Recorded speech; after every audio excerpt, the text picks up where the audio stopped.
Last lecture में मैंने आपको बताया था कि लैंड रूट जो था ट्रेड करने का वो कट हो गया था, इसकी वजह से सी रूट डिस्कवर किया किसने? ब्रिटिशर्स ने या पूरे यूरोपियंस ने। स्टार्टिंग में तो ब्रिटिशर्स रेस में भी नहीं थे, लेटर ऑन वो रेस में आएंगे। ठीक है, तो लैंड रूट बंद हुआ क्योंकि रोमन एम्पायर कट हो गया वहां से, और कौन आ गया था? ओटोमन टर्क का रूल आ गया था, जो थोड़े से क्रूअल लीडर थे या रूलर थे, और डिसेंट्रलाइज सिस्टम था वहां पे, कोई एक पर्सन रूल नहीं कर रहा था। ठीक है, मल्टीपल रूलर्स थे। और उसी टाइम पीरियड में यूरोप में कुछ चेंज आ रहे थे, जिनको मैंने बोला था 3 कैटेगरीज में हम कैटेगराइज किया था कि सोशल चेंज आ रहे थे यूरोपियन सोसाइटी में, पॉलिटिकल चेंज आ रहे थे, और इकोनॉमिक चेंज आ रहे थे। ठीक है, इन चेंजेस के ये अलग अलग रीजन से renaissance movement, end of feudalism, scientific revolution, rise of capitalism, enlightenment और इंडस्ट्रियल रिवॉल्यूशन फाइनली एंड होगा। उन सब रिवॉल्यूशन मूवमेंट का जो कल्मिनेशन पॉइंट होगा, कल्मिनेशन होता है मतलब एंड पॉइंट, ठीक है, उसकी वजह से इंडस्ट्रियल रिवॉल्यूशन आएगा। और इंडस्ट्रियल रिवॉल्यूशन कोलोनाइजेशन के लिए सबसे मेन चीज था। ठीक है, कोलोनाइजेशन जो होगा पूरा के पूरे वर्ल्ड में यूरोप का, उसके लिए इंडस्ट्रियल रिवॉल्यूशन ने सबसे इंपॉर्टेंट रोल प्ले किया, क्योंकि इंडस्ट्रियल रिवॉल्यूशन के लिए 2 चीजें चाहिए थी, रॉ मटेरियल और दूसरा न्यू मार्केट। तो इन दोनों के लिए कॉलोनाइजेशन हुआ। देन कुछ और जो रीजन थे कि जैसे रोमन एम्पायर का फॉल हो गया था, ठीक है, अरब का डोमिनेशन था, डायरेक्ट कॉन्टेक्ट इंडिया यूरोप के बीच में डिक्लाइन हो गया था। जो इंडियन थिंग्स थी लाइक स्पाइसेस, कैलोग्स, देन सिल्क और वेरियस प्रीशियस स्टोन्स, उनकी डिमांड तो एज इट इज बनी हुई थी, वो मिल नहीं पा रहे थे। ठीक है, फिर हमने पढ़ा था 1494 में ट्रीटी हुई थी, ट्रीटी ऑफ टोरडेसिलस, क्योंकि उस टाइम पे यूरोप में 2 मेन पावर कौन सी थी? पुर्तगाल और स्पेन। ठीक है, उन्होंने अफ्रीकन कॉन्टिनेंट के, this is African continent, African continent के वेस्ट साइड में कुछ आइलैंड्स हैं, वहां से वर्ल्ड को डिवाइड कर लिया ईस्टर्न और वेस्टर्न पार्ट्स में। वेस्टर्न पार्ट्स स्पेन को मिला और ईस्टर्न पार्ट जो मिला वो पुर्तगाल को मिला। ठीक है, और उसी वजह से पोर्तुगीज सबसे पहले आए 1498 में, और जिसमें आने वाला वास्को डी गामा पहला पर्सन था। ठीक है, ये वास्को डी गामा का रूट था जो उसने लिया पुर्तगाल। पुर्तगाल की कैपिटल है लिस्बन, और वहां से Cape of Good Hope, Africa का लोएस्ट पॉइंट है ये केप ऑफ गुड होप। ठीक है, तो ये फैक्चुअल इंफॉर्मेशन है, इसको ध्यान रखना। Cape of Good Hope is the lowest point of African continent. ठीक है, वहां से वो अफ्रीका के ईस्टर्न कोस्ट पे आया, और यहां से एक ओमानी सेलर था जिसका नाम था अहमद माजिद। ये एक ओमानी सेलर था जो ट्रेड करता था, तो ये इसको अफ्रीकन कोस्ट से और कैलिकट तक लेके आया था। ठीक है, तो ये पूछा गया है कि किसने उसको हेल्प किया था वास्को डी गामा को कैलिकट आने के लिए, तो अहमद माजिद नाम का एक ओमानी सेलर था। ओमान ये है, ये वाला पोर्शन, ये ओमान कंट्री है, ये यहाँ पे। ठीक है, इसको हम बाद में पढ़ेंगे भी। ओमान की कैपिटल है मस्कट।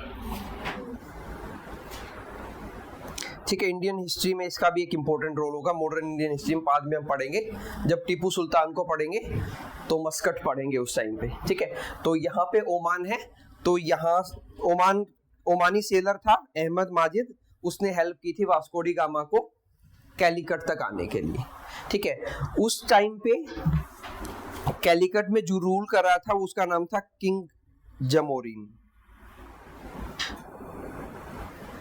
तो उन्होंने वेलकम किया था वास्को डी गामा का। ठीक है, और जो ये कैलिकट है इसका आज का नाम है कोझिकोड। केरला के अंदर है ये।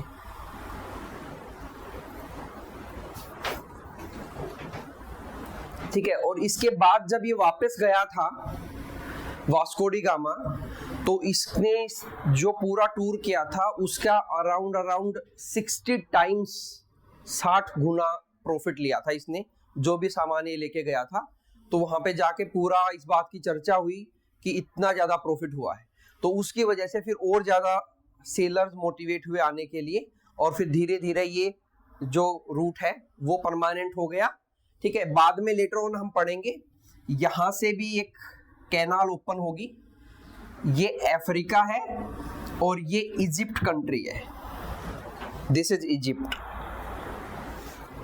ठीक है, और यहाँ पे एक कैनाल बनेगी बाद में, जिसको स्वेज कैनाल पढ़ेंगे, ये वाली कैनाल यहाँ से। ठीक है, स्वेज कैनाल। अभी जो फिलहाल ट्रेड रूट फॉलो होता है वो ये रूट फॉलो नहीं होता यूरोप से इंडिया आने का, क्योंकि लंबा रूट है। अभी हम इंडिया से इंडियन ओशियन में आते हैं, इंडियन ओशियन से ये वाला पोर्शन है, इसको बोलते हैं रेड सी। ठीक है, रेड सी में आते हैं, रेड सी से स्वेज कैनाल से होते हुए ये वाले सी को बोलते हैं मेडिटेरेनियन सी। ठीक है, Mediterranean Sea is the part of Atlantic Ocean, ये अटलांटिक ओशियन का पार्ट है मेडिटेरेनियन सी, ये वाला पोर्शन। ठीक है, मेडिटेरेनियन सी के ऊपर यूरोप है, तो यहां से फिर यूरोप में इजिली एंट्री हो जाती है। तो अभी हम ये वाला फॉलो करते हैं रास्ता। स्वेज कैनाल 1869 में बनी थी। ठीक है, आर्टिफिशियल कैनाल है जो सी को डक करके, लैंड को डक करके दोनों सीज को कनेक्ट कर दिया, रेड सी को और मेडिटेरेनियन सी को। ठीक है, नाउ तो हमने ये पढ़ा था कि ये यूरोपियन पावर आई, पोर्तुगीज 1498 में, 1961 तक वो यहाँ पे रहे। 1961 में they were the first to come and the last to go। ठीक है, 1961 में जवाहरलाल नेहरू की गवर्नमेंट थी, उन्होंने ऑपरेशन विजय चलाया था पोर्तुगीज को यहां से हटाने के लिए। एक मिलिट्री ऑपरेशन था जिसका नाम था ऑपरेशन विजय, उसकी हेल्प से पोर्तुगीज को इंडिया से बाहर निकाला गया था। ठीक है, मेनली वो गोवा तक ही रिस्ट्रिक्टेड थे, और आज भी जब कभी आपको मौका मिले गोवा जाने का तो आपको लगेगा वहां पे डोमिनेंस है। ठीक है, चर्च वगैरह बहुत ज्यादा है, तो पोर्तुगीज का डोमिनेंस वहां पे अभी भी दिखता है। देन उसके बाद सेकंड आने वाली थी डच ईस्ट इंडिया कंपनी, जिसको मैंने बताया था कि ये कौन थे, हॉलैंड या नीदरलैंड, और ये आए थे 1602 में, 1795 तक ये रही। 1795 में इन लोगों ने ट्रीटी कर ली ब्रिटिश ईस्ट इंडिया कंपनी के साथ। ठीक है, एंड दे ट्रेड ऑफ मैले पेनिनसुला विद इंडियन सब कॉन्टिनेंट। ठीक है, ट्रेड ऑफ किया इन्होंने, मतलब एक तरह का सौदा किया कि डच जो है वो मैले पेनिनसुला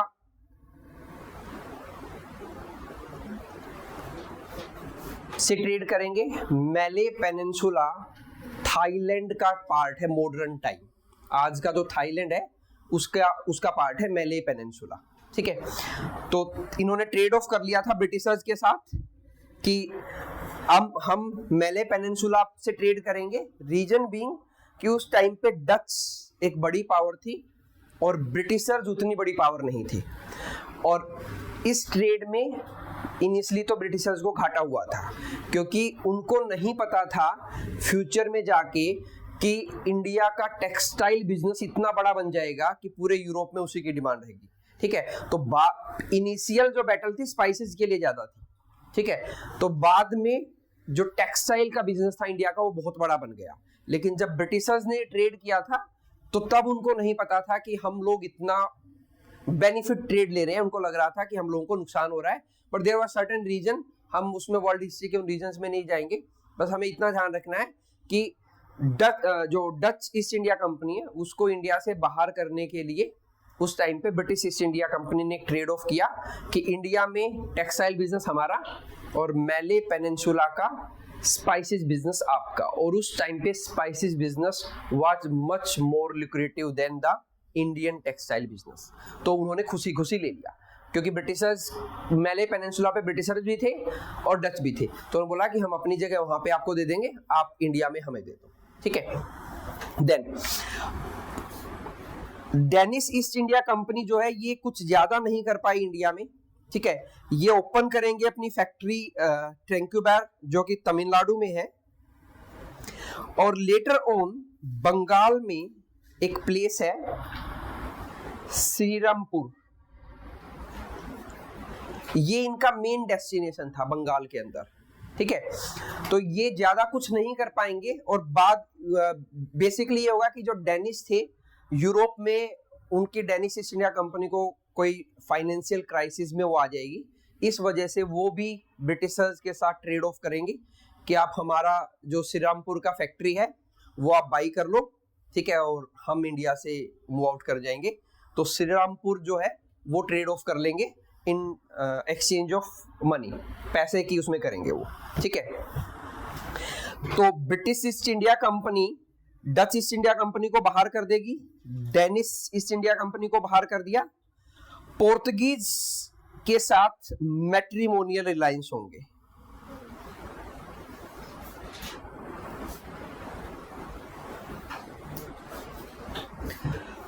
(1662) में there will be a marriage between Catherine of Braganza and Charles II। ये पुर्तगाल की प्रिंसेस थी और ये ब्रिटिशर्स का प्रिंस था चार्ल्स सेकंड। इनके बीच में एक मैट्रिमोनियल अलायंस होगा कैथरीन ऑफ ब्रेगेंजा और चार्ल्स सेकंड के बीच में 1662 में। और इस मैट्रिमोनियल अलायंस में ब्रिटिशर्स को डाउरी मिलेगी और उस डाउरी में इनको मिलेगा बम्बैया, जो आज का मुंबई है, ठीक है। पहले का बॉम्बे था, ठीक है, उसका इनिशियल नाम बम्बैया था। तो पोर्तुगीज के साथ मैट्रिमोनियल अलायंस में ट्रेड ऑफ होगा एक तरह का, ठीक है, कि हम आपको कुछ नहीं कहेंगे, आप हमें कुछ नहीं कहेंगे, तो एक मैट्रिमोनियल अलायंस हो जाएगा। और बॉम्बे जो है लेटर ऑन हम पढ़ेंगे कि बॉम्बे वेस्ट कोस्ट पे ब्रिटिशर्स के लिए एक बड़ा ट्रेडिंग सेंटर बनेगा, ठीक है। तो ये ट्रेडिंग सेंटर इनको 1662 में मैट्रिमोनियल अलायंस से मिलेगा। कैथरीन ऑफ ब्रेगेंजा प्रिंसेस थी पोर्तुगीज की, और चार्ल्स सेकंड जो ब्रिटिश प्रिंस थे, उनके बीच में एक मैट्रिमोनियल अलायंस होगा और बॉम्बैया इनको डाउरी में मिल जाएगा। तो इस तरह से they will settle of Portuguese. इसके बाद बचेंगे French East India company. French East India company को ट्रेड ऑफ करने के लिए लिख लिया आप लोगों ने, मैं इरेज करूंगा इसको, done. French East India company को ट्रेड ऑफ करने के लिए एक बैटल होगी, बैटल ऑफ वोंडेवॉस 1760 में। 1760 में एक बैटल फाइट होगी ब्रिटिश ईस्ट इंडिया कंपनी और फ्रेंच ईस्ट इंडिया कंपनी के बीच में। British east India company versus French East India company. Reasons क्या होंगे जब हम डिटेल में पढ़ेंगे तब देखेंगे कि क्या रीजंस होंगे कि ये बैटल होगी इन दोनों के बीच में। लेकिन इस बैटल के बाद, इस बैटल में फ्रेंच ईस्ट इंडिया कंपनी हार जाएगी, ठीक है। This is one of the important battle of, जो मॉडर्न इंडियन हिस्ट्री में हम बैटल पढ़ेंगे, तो ये एक इंपॉर्टेंट बैटल है उनमें से, बैटल ऑफ वोंडेवॉस। इसके बाद एक ट्रीटी होगी, treaty of Paris 1763। Modern Indian history में, एंशिएंट हिस्ट्री में, मेडिवल हिस्ट्री में there would be a lot of treaty, lot of battle. ठीक है, लेकिन कुछ बैटल्स बहुत इंपॉर्टेंट होंगी क्योंकि वो मल्टीपल टाइम्स पूछी गई हैं या वहां से कुछ ना कुछ बहुत सिग्निफिकेंट चेंज हुआ है। बहुत सारी छोटी छोटी बैटल पढ़ेंगे भी और मैक्सिमम बैटल्स को हम छोड़ेंगे भी। मतलब एंशियंट, मेडिवल और मॉडर्न हिस्ट्री की सारी बैटल्स को मिला के मुश्किल से हम 1% बैटल पढ़ेंगे। अगर 100 बैटल हुई थी तो 1 बैटल पढ़ेंगे, ये लगाओ। तो उस 1 बैटल्स में भी 1% बैटल्स में भी कुछ बैटल होंगी जो बहुत ज्यादा इंपॉर्टेंट है, ठीक है। तो वो क्योंकि वहां से कुछ ना कुछ सिग्निफिकेंट चेंज आया है, इसलिए तो ये एक ऐसी बैटल थी जिसमें एक सिग्निफिकेंट चेंज आया था, क्योंकि ब्रिटिश जब अपना एम्पायर इंडिया में बढ़ाएंगे तो उनके सामने सबसे बड़ी प्रॉब्लम आगे खड़े हो गए थे फ्रेंच ईस्ट इंडिया कंपनी, ठीक है। तो फ्रेंच ईस्ट इंडिया कंपनी को सफाया करेंगे वो बैटल ऑफ वोंडिवोस से, और एक ट्रीटी होगी, treaty of Paris. As per this treaty French East India Company India में तो रहेगी but they will only be trader, they will not keep any protection, any military. कोई मिलिट्री नहीं रखेंगे, कोई आर्मी नहीं रखेंगे, कोई प्रोटेक्शन नहीं रखेंगे, they will be just traders, ठीक है। क्योंकि वो जाएंगे कब? 1854 में, ठीक है। लेकिन बैटल तो हो गई थी 1763 में, तो लगभग 90 साल के करीब के टाइम वो सिर्फ ट्रेडिंग करेंगे और कुछ नहीं करेंगे, ठीक है। तो ये अलग अलग यूरोपियन पावर्स अलग अलग टाइम पे आएंगी और ऐसे ऐसे करके ब्रिटिश ईस्ट इंडिया कंपनी इन एक एक पावर को साइड बाय करेगी। और जो ये कर रहे थे, नथिंग वाज प्लान, कुछ भी प्लान नहीं था, ये सब कुछ एट द मोमेंट हो रहा था। इनको भी नहीं पता था कि हम लोग इतना बड़ा एम्पायर बना रहे हैं, ये सब कुछ सडन हो रहा था या अनप्लान हो रहा था, ठीक है। पोर्तुगीज के साथ matrimonial alliance, Dutch east India company के साथ मैले पेनिनसुला का trade off, Danish East India company financial crisis की वजह से सिरमपुर जो बंगाल में एक प्लेस होगा उनका, वो उनको सेल करके चले जाएंगे, और फ्रेंच ईस्ट इंडिया कंपनी बचेगी जिसके साथ वो बैटल करेंगे। बाकी किसी के साथ उनको बैटल करने की कोई रिक्वायरमेंट नहीं पड़ेगी, ठीक है। तो इनके साथ वो बैटल लड़ेंगे, बैटल ऑफ वोंडिवोस, ठीक है। हालांकि ये बैटल ऑफ वोंडिवोस जब हम पढ़ेंगे तो ये एक इनडायरेक्ट फाइट थी, जो कार्नाटिक वॉर पढ़ेंगे हम, एक कार्नाटिक वॉर्स पढ़ेंगे मॉडर्न हिस्ट्री में। तो उन कार्नाटिक वॉर्स के लास्ट में ये बैटल ऑफ वोंडिवोस होगी, ठीक है। तो इसके बाद ब्रिटिशर्स ने एक तरह से सभी फॉरेन पावर्स को साइड कर दिया इंडिया में। उसके बाद नंबर आएगा इंडियन रूलर्स का, या इंडियन जो पावर में इंडिया में होंगे उनको साफ करने का, ठीक है। उससे पहले हम ये पढ़ेंगे कि इंडिया में जब ये लोग आए थे तो उस टाइम पे सिचुएशन क्या थी, ठीक है। तो थोड़ा सा बैक से स्टार्ट करेंगे हम, मुस्लिम इन्वेजन इन इंडिया से स्टार्ट करेंगे कि मुस्लिम्स ने इंडिया को कैसे इन्वेड किया, और थोड़ा सा एक ब्रीफ पिक्चर देखेंगे, और वहां तक जहां तक ये पोर्तुगीज आएंगे इंडिया में और अलग अलग कंपनी जाएंगे। सो पहला मुस्लिम इन्वेजर्स जो नोन है, हो सकता है इससे पहले भी किसी ने किया हो, लेकिन नोन है, जो फेमस है, वो है मोहम्मद बिन कासिम। 1712 एडी में, एडी स्टैंड फॉर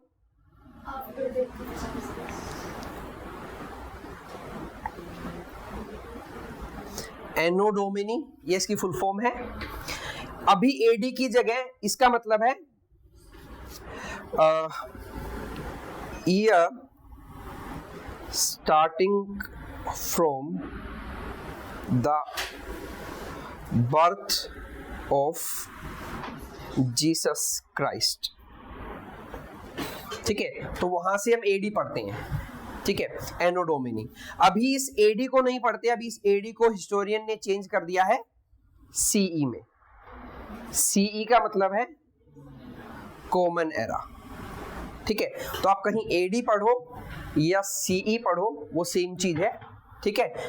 क्योंकि एडी जो है पर्टिकुलर एक रिलीजन को लेके बनाया गया था, तो उसको बाद में चेंज करके कॉमन एरा बना दिया, ठीक है। और इस एडी को पीछे जाते जाएंगे हम, 712 से पीछे 1 तक आएंगे, ठीक है। और उस 1 से पीछे अगर जाएंगे तो वहां हम पढ़ेंगे BCE, बिफोर कॉमन एरा।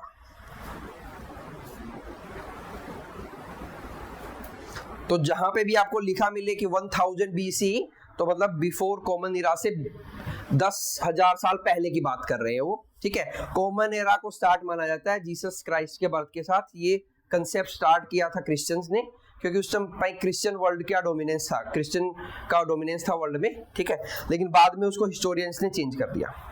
सो मोहम्मद बिन कासिम पहला रूलर था। ये एक अरब ट्राइब रूलर था। अरब मैंने बताया था लास्ट क्लास में भी, अरेबिक एक लैंग्वेज है, तो वो कंट्रीज को अरब कंट्री बोला जाता था या अरब ट्राइब बोला जाता था जो अरेबिक लैंग्वेज को फॉलो करते थे, ठीक है। तो इसने कंक्वेस्ट ऑफ सिंध किया था, सिंध को जीता था। ये सिंध है, ठीक है। मैप पे ये मत जाना कि मैप क्या दिखा है, मैप मैंने इसलिए लगाया बस सिंध दिखाने के लिए कि सिंध कहाँ पे था जो इन्होंने कंक्वेस्ट किया था। और सिंध के रूलर थे उस टाइम पे दाहिर। हालांकि शायद पूछा नहीं है कभी किसी ने, दाहिर एक हिंदू रूलर था सिंध का, जिसको बीट किया था इन्होंने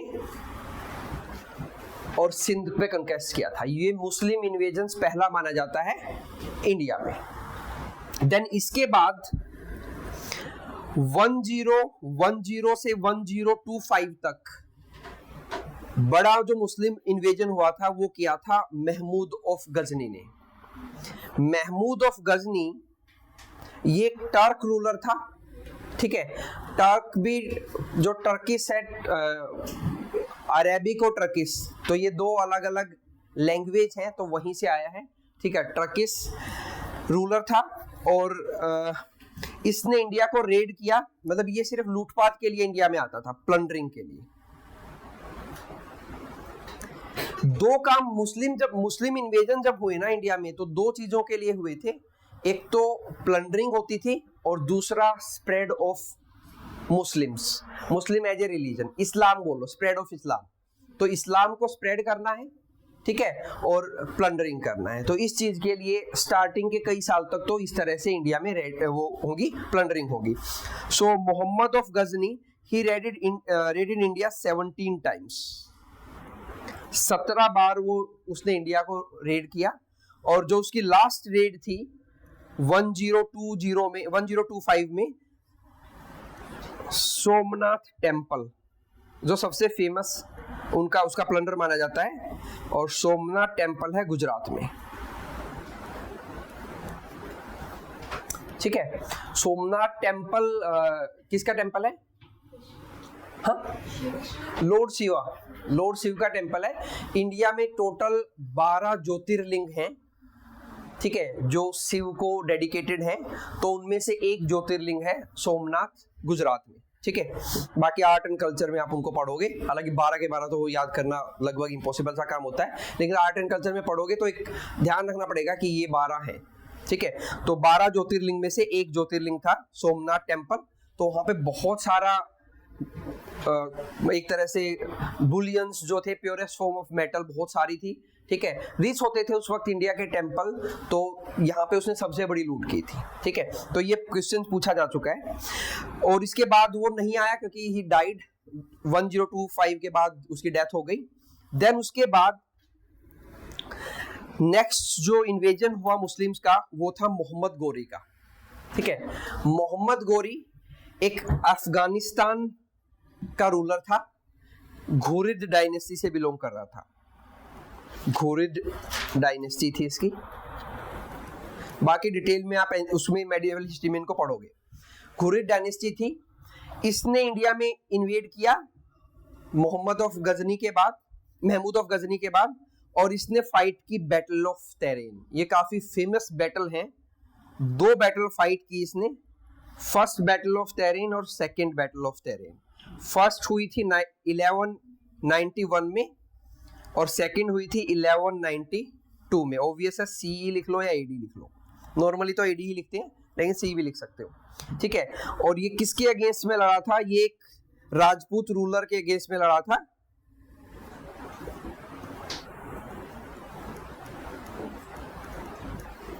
पृथ्वीराज चौहान।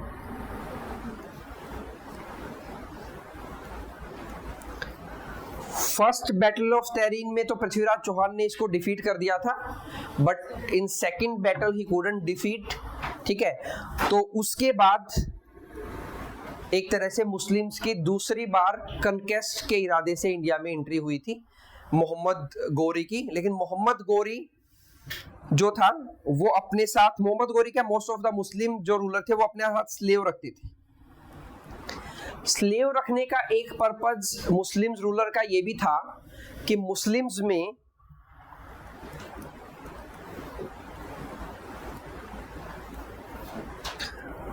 प्रीमोजेनाइचर सिस्टम एब्सेंट था।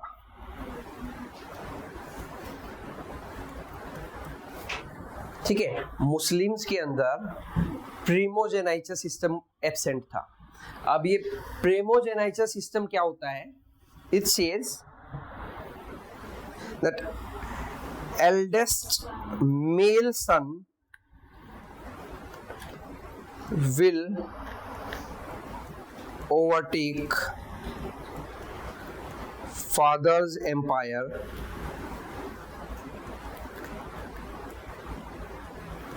after his death। कि जो राजा बनेगा नया, क्योंकि हिंदू में होता था प्रीमोजेनाइचर सिस्टम, ठीक है, मुस्लिम्स में सिस्टम एब्सेंट होता था कि जो एल्डेस्ट मेल सन होगा वो राजा बनेगा। ये हिंदू में था लेकिन मुस्लिम में ये एब्सेंट था।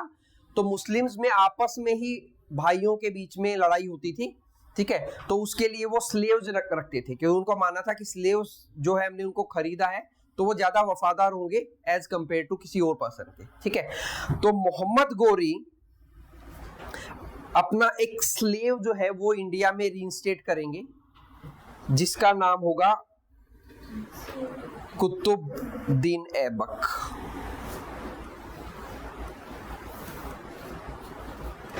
ठीक है, ये इसको इंडिया में रीइंस्टेट करेगा अपनी जीत के बाद, और ये कुतुबुद्दीन ऐबक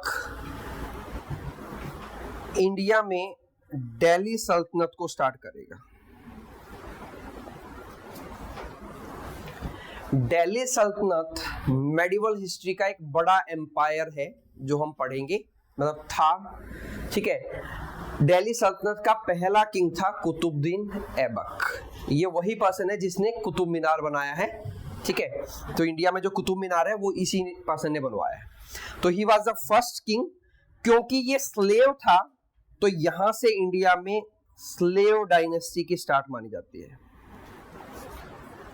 कि इंडिया में स्लेव डायनेस्टी स्टार्ट हुई थी विद द रिन का मतलब rule, REIGN, reign, with the rule of Qutubuddin Aibak. ठीक है, एक बार थोड़ा सा रिपीट करते हैं क्योंकि कुछ जिन लोगों ने ये चीज पहली बार पढ़ रहे हैं उनके लिए तो बहुत सारी इंफॉर्मेशन ओवरलोडेड हो जाती है। ठीक है, मुस्लिम इन्वेजन्स में हमने पढ़ा मोहम्मद बिन कासिम, और इनके नाम भी ऐसे होंगे कि पहली बार सुन रहे हो तो हर एक पर्सन का नाम सिमिलर सा लगेगा थोड़ी देर के बाद तो। ठीक है, मोहम्मद बिन कासिम 1712 AD अरब ट्राइब रूलर था जिसने सिंध को कंक्वेस्ट किया।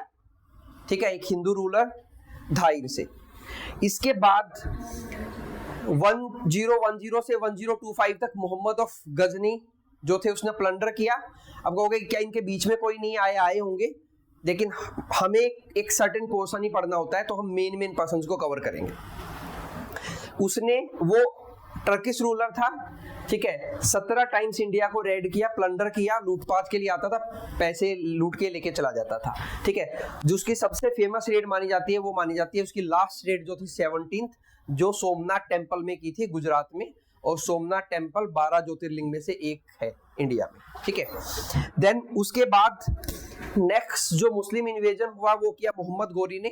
मोहम्मद गोरी ने जिस वक्त इन्वेड किया उस वक्त राजपूत रूलर ज्यादा पावरफुल थे, क्योंकि इंडिया का जो वेस्टर्न फ्रंट है ना, नॉर्थ वेस्टर्न फ्रंट, क्योंकि यहीं से most of the time invasion होता था। रीजन बीइंग, इधर तो हिमालय है पूरा का पूरा।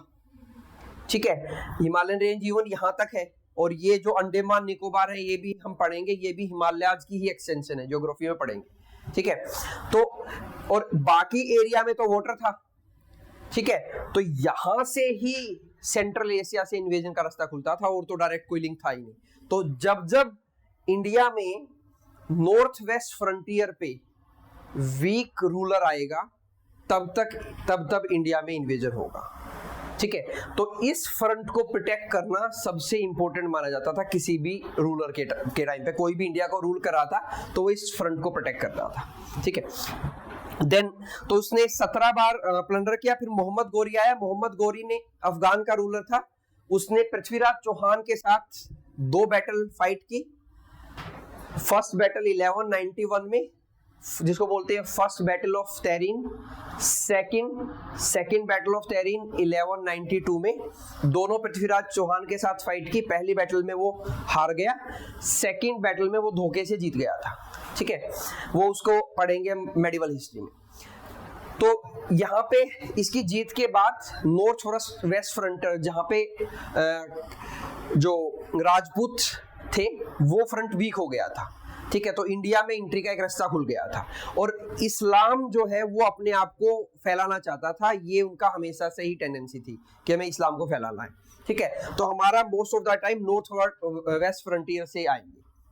तो इसका एक स्लेव था कुतुबुद्दीन ऐबक, जिसको इसने दिल्ली सल्तनत पर, दिल्ली को सीट बनाया इंडिया में रूलिंग की। नॉर्थ वेस्ट फ्रंटियर के नजदीक है, और दिल्ली को इसने कैपिटल बनाया और वहां से ये रूल करने लगे, ठीक है। तो कुतुबुद्दीन ऐबक पहला स्लेव था, तो इसलिए स्लेव डायनेस्टी की स्टार्ट मानी जाती है यहाँ से। और दिल्ली सल्तनत का भी स्टार्टिंग पीरियड था ये। इसके बाद दिल्ली सल्तनत में ये सारी डायनेस्टीज हम पढ़ेंगे। पहले स्लेव डायनेस्टी आएगी, ठीक है। स्लेव डायनेस्टी कुतुबुद्दीन ऐबक उसको स्टार्ट करेगा। और स्लेव डायनेस्टी के टाइम पे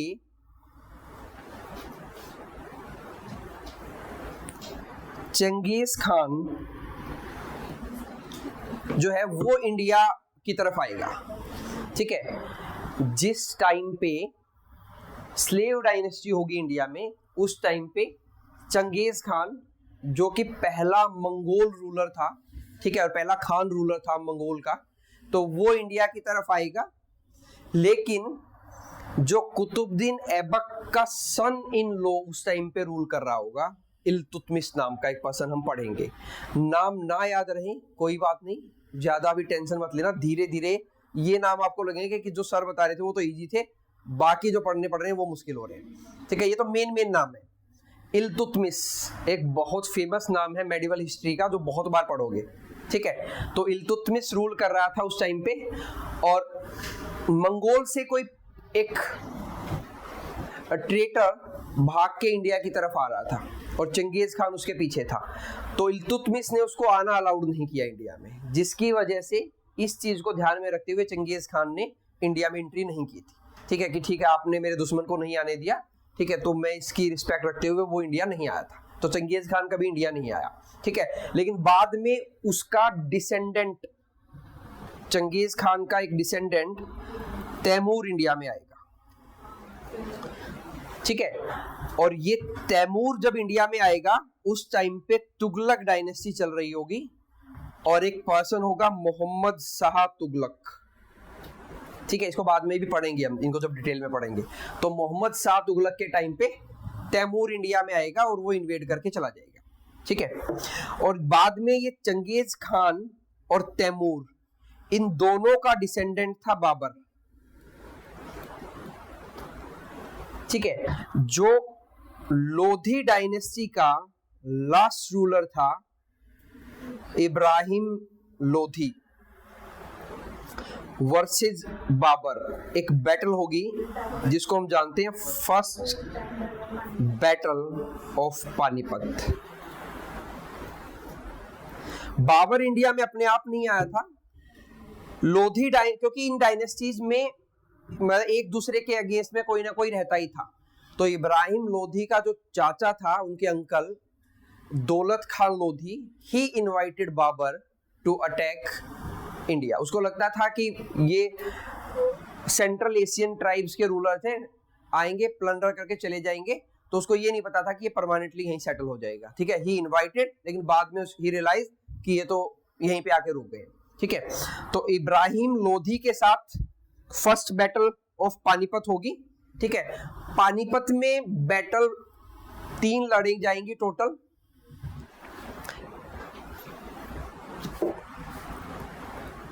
पानीपत, क्योंकि पानीपत एक ऐसा एरिया था जो जहां पे बहुत ज्यादा हिली माउंटेन एरिया नहीं था उस टाइम पे, ठीक है, तो वो सुटेबल एरिया होता था फाइट करने के लिए, नॉर्थ वेस्ट फ्रंटियर से आने वाले जो भी इन्वेडर थे उनके लिए और जो इंडिया की तरफ से उनके लिए। तो हम टोटल 3 बैटल पढ़ेंगे पानीपत की।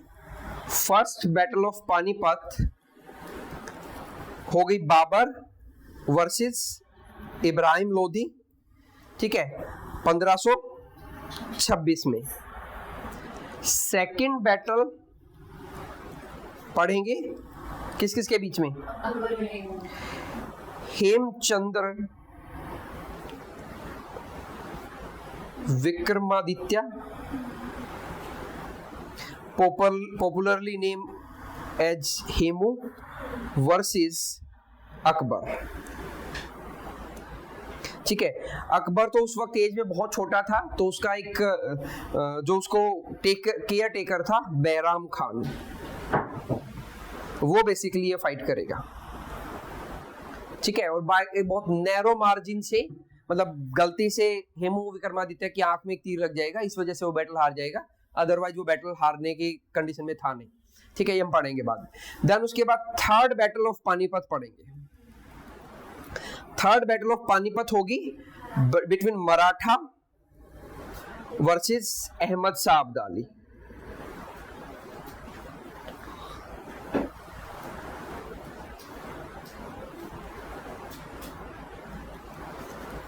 ठीक है। और मराठाओं की तरफ से सदाशिव राव बाहू, वो मराठा रूलर होगा जो मेन वो करेगा, लेकिन आप मेन इतना ध्यान रखना कि मराठा और इनके बीच में। सेकंड बैटल होगी 1556 में और थर्ड बैटल होगी 1761 में। तो ये 3 बैटल ऑफ पानीपत फाइट होंगी अलग अलग टाइम पे। क्यों होंगी उसका रीजन मैंने बता दिया। नॉर्थ वेस्ट फ्रंटियर से आते हुए पानीपत ही एक ऐसा एरिया था जहां पे बहुत उबड़ खाबड़ नहीं था, ठीक है, प्लेन एरिया थे पानीपत के, ठीक है, तो वहां वो एक सुटेबल ग्राउंड था फाइट करने के लिए, ठीक है। सो दिल्ली सल्तनत में ये डायनेस्टीज अभी आपको याद रखनी है, डायनेस्टीज की डिटेल में हमें पढ़ना है, एक एक डायनेस्टीज का स्टार्टर कौन था, उसका मेन एक स्टार आइड बॉय होता था हर एक डायनेस्टीज में, वो कौन था, और उसके बाद क्योंकि हर एक डायनेस्टी पीक पहले आएगी फिर पीक लेगी और फिर डाउन होगी, ऐसा चलेगा, क्योंकि हर एक डायनेस्टी में एक एक मेन रूलर होता था जो बहुत फेमस होता था, जो एम्पायर को बढ़ाएगा, और उसके जो डिसेंडेंट होंगे वो इतने कैपेबल नहीं होंगे और वो डाउन हो जाएगा, ठीक है, हर बार ऐसा ही होगा, ठीक है। जैसे खिलजी में अलाउद्दीन खिलजी पढ़ेंगे, और ये जो दिल्ली डायनेस्टी का आप मैप देख भी रहे हो, ये सबसे मतलब बड़ा एरिया था जो दिल्ली डायनेस्टी के अंडर में था, दिल्ली सल्तनत के अंडर में, खिलजी डायनेस्टी के टाइम पे, अलाउद्दीन खिलजी के टाइम पे। इससे पहले भी श्रिंक था और इसके बाद भी श्रिंक हो जाएगा, ठीक है। ये मोस्ट एम्पायर है जो दिल्ली सल्तनत का होगा अलाउद्दीन खिलजी के टाइम पे। तो स्लेव डायनेस्टी पढ़ेंगे 1206 से 1230, खिलजी डायनेस्टी 1290 से 1320, तुगलक डायनेस्टी 1320 से 1414, सैयद डायनेस्टी 1414 से 1451 और लोधी डायनेस्टी 1451 से 1526, और यहीं पे वास्को डी गामा आएगा। जब इंडिया में, नॉर्थ इंडिया में दिल्ली सल्तनत चल रही थी और रूल था लोधी डायनेस्टी का, तो उस टाइम पे वास्को डी गामा आएगा, ठीक है। अलाउद्दीन खिलजी के रूल के बाद साउथ में एक एम्पायर स्टार्ट होगा, विजयनगर एम्पायर, जो इनको ऊपर वापस खदेड़ देगा, ठीक है। तो साउथ में विजयनगर एम्पायर था उस वक्त, और नॉर्थ में उस वक्त दिल्ली सल्तनत थी जब यूरोपियंस ने इंडिया में सी रूट को डिस्कवर किया, ठीक है। तो अलाउद्दीन खिलजी के टाइम पे मैक्सिमम था, उसके बाद धीरे धीरे 1336 के अराउंड से वहां पे विजयनगर एम्पायर स्टार्ट होगा, ठीक है। ये विजयनगर एम्पायर था 2 रिवर्स के बीच में, ऊपर कृष्णा रिवर और नीचे कावेरी रिवर। तो कृष्णा और कावेरी द्वाब मतलब 2 रिवर्स के बीच के एरिया में यहाँ पे विजयनगर एम्पायर आएगा। विजयनगर एम्पायर में भी अलग अलग डायनेस्टीज थी, ठीक है, जिसमें पहली डायनेस्टी थी संगम डायनेस्टी, फिर सुलवा डायनेस्टी, फिर तुलवा डायनेस्टी और फिर आयवेडू डायनेस्टीज, ठीक है, अगर ये सोच रहे हो कि नाम याद करने पड़ेंगे तो इनके नाम तो बहुत इजी है, इनके किंग्स के नाम भी याद रखने पड़ेंगे, उनके बैटल भी याद रखने पड़ेंगे कि कौन सा किंग्स आया था, कौन सा बैटल हुई थी। ठीक है, मल्टीपल टाइम पढ़ोगे तो वो चीजें याद हो जाती हैं। ठीक है, तो यहाँ पे इस डायनेस्टी, ये डायनेस्टी क्योंकि इसने दिल्ली सल्तनत को ऊपर किया था और विजयनगर एम्पायर ये बना था, तो इनके जो थर्ड डायनेस्टी थी तुलवा डायनेस्टी, उसके थर्ड किंग कृष्णदेव राय वन।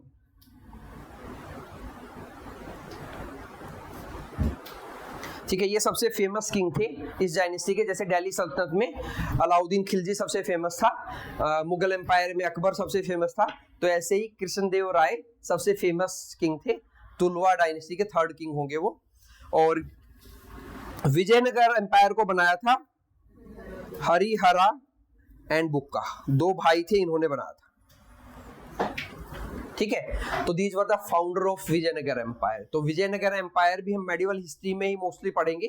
ठीक है, विजयनगर एम्पायर में 1498 में तो वहां पे सुलवा डायनेस्टी का रूल था जिस वक्त वो आया था, और ओबियस है कि विजयनगर एम्पायर यहाँ पे और हो गया था और वो नीचे आया था यहाँ पे साउथ में। ठीक है, कैलिकट में जमोरिन किंग था वहां पे, और विजयनगर एम्पायर वो ओवरथ्रो करेगा डेक्कन सल्तनत।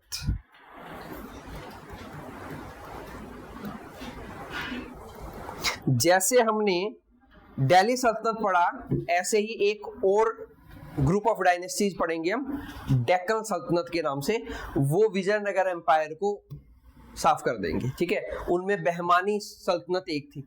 ये विजयनगर एम्पायर एक हिंदू एम्पायर था, डेक्कन सल्तनत मुस्लिम एम्पायर था, और ऊपर दिल्ली सल्तनत भी एक मुस्लिम एम्पायर था।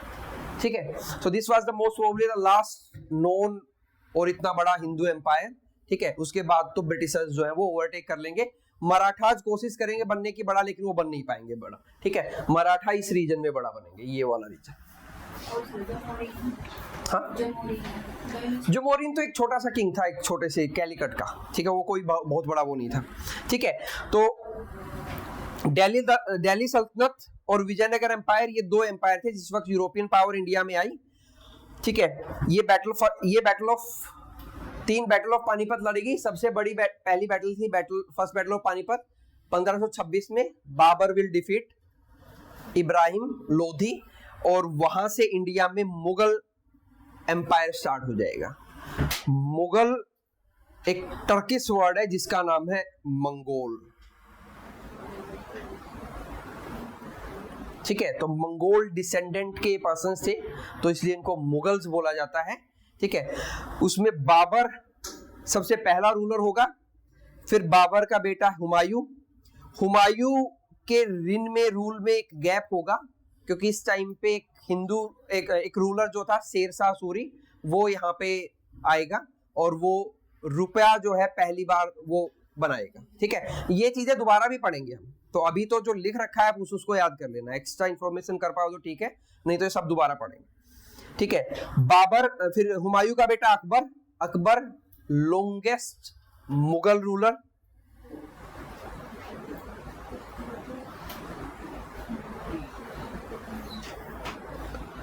ठीक है, देन उसके बाद जहांगीर के टाइम पे 1608 में British east India Company India में आएगी, और इनके लिए जो पहला पर्सन आएगा ही वाज विलियम हॉकिंस।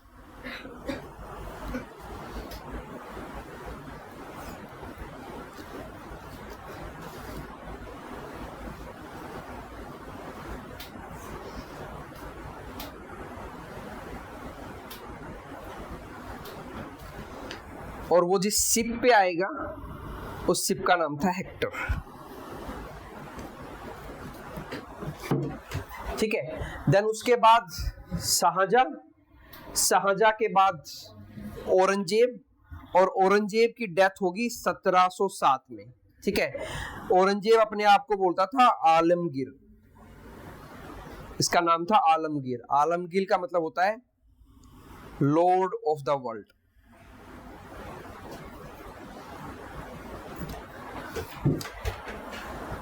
तो ये मुगल रूलर्स होंगे। ये मुगल रूलर सारे के सारे पावरफुल थे, जिनमें दो सबसे ज्यादा पावरफुल थे, अकबर और औरंगजेब। औरंगजेब के टाइम पे ये मुगल एम्पायर आपको दिख रहा होगा, ठीक है। ये मोस्ट प्रोबेबली सबसे बड़ा एम्पायर था किसी भी पर्सन के पास, किसी भी सल्तनत के पास, ठीक है, मौर्यन एम्पायर से भी और इवन दिल्ली सल्तनत से भी। और ये एम्पायर अपने पीक पे था औरंगजेब के टाइम पे, ठीक है। He was a very cruel ruler, ठीक है। तो उसके टाइम पे ये एम्पायर पीक पे था, लेकिन इसके टाइम पे ही मराठास का राइज होगा, ठीक है। मराठास का राइज होगा डेक्कन में, इस एरिया में, यहाँ पे मराठास राइज करेंगे, ठीक है। जो मैंने बताया था, Marathas will be like a ulcer, Deccan ulcer for Mughal empire. उनको मुगल एम्पायर के लिए डेक्कन अल्सर बोला जाएगा, ठीक है। तो इसके बाद 1707 में औरंगजेब की डेथ होगी। औरंगजेब की डेथ के बाद जो लेटर मुगल रूलर आएंगे, ये सारे के सारे हम लेटर मुगल रूलर पढ़ेंगे, स्टार्टिंग फ्रॉम बहादुर शाह 1। ये सब वीक रूलर थे, ठीक है, उतने पावरफुल रूलर नहीं थे, ये एम्पायर को संभाल नहीं पाए, ठीक है। जिसकी वजह से ब्रिटिशर्स धीरे धीरे इंडिया में अपनी मोनोपोली को बढ़ाते जाएंगे, ठीक है। उस चीज को हम नेक्स्ट क्लास से पढ़ेंगे यहां से, कि मुगल एम्पायर से कैसे ब्रिटिशर्स जो है आए इंडिया में और क्या क्या उन्होंने किया, ठीक है।